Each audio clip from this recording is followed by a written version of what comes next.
Before we start, real quick, if stories about real love, real mistakes, and real consequences hit you, tap subscribe and stay with me. I didn't hear the kiss. I saw it. Her hand was still on my arm when she leaned in, laughing, comfortable, the kind of laugh she used to save for me. Then his hand slid to her waist like it belonged there. No hesitation, no confusion, just routine. And then her lips met his, soft, deliberate, public. The room didn't go silent. That's the worst part. Music kept playing. Glasses clinked. Someone shouted my name from across the bar, like nothing had just cracked open inside my chest. Her name is Lena. We've been together for 3 years. Not flashy love, steady love. Grocery lists on the fridge. Her hair tie on my wrist. My phone charger permanently missing because she always took it. We had rituals. Friday night takeout. Sunday morning silence. She hated loud mornings. I learned to make coffee without speaking. That night, she told me it was a coworker's birthday. Just one drink, she said, already grabbing her jacket. She kissed my cheek, not my lips. I noticed, pretended I didn't. I came later because she stopped replying. One message read, no typing bubble, no excuse, just that hollow digital quiet that makes your stomach tighten before your brain catches up. And then I saw them. She pulled back first. Her eyes met mine across the room. For half a second, her face did something strange, like surprise tried to become guilt but didn't quite make it. He followed her gaze, looked at me, smiled, like he'd won something fair. I didn't yell. I didn't walk over. I didn't make a scene. I walked out.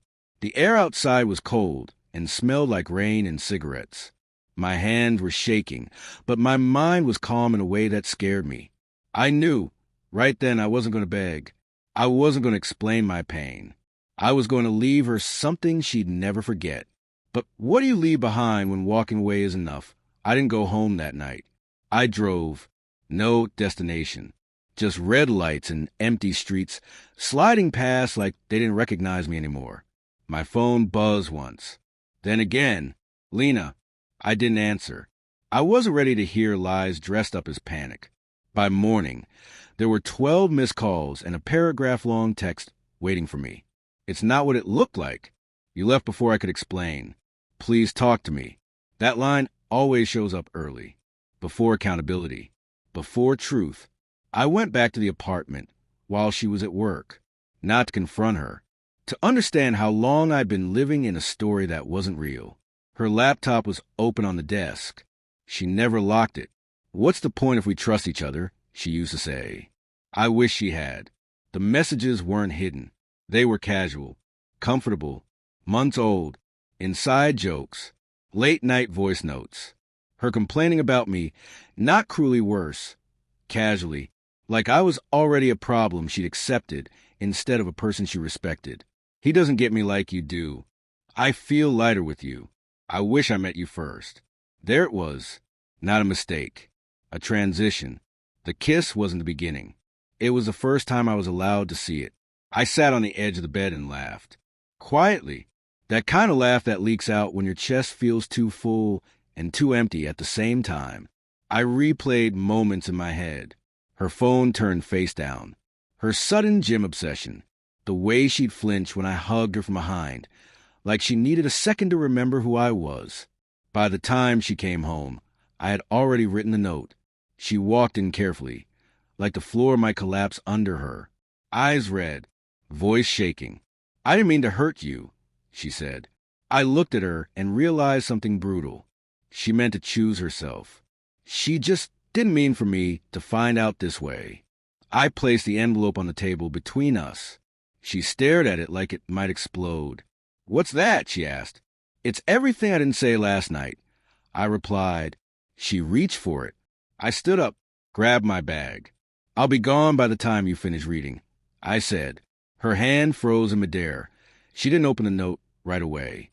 I watched her from the doorway, how she sat back down slowly, like her legs had forgotten their job. Her fingers hovered over the envelope, still trembling. For the first time since I'd known her, Lena was afraid of words. I left before she could look up. By the time I reached my car, my phone started ringing. Over and over. I let it. Some endings deserve silence. She told me later, weeks later, in a message I almost didn't open, that she read the note 3 times. Once in anger, once in disbelief, once in the middle of the night, when the apartment felt too quiet to lie to herself. The note was simple. You didn't cheat because you fell out of love.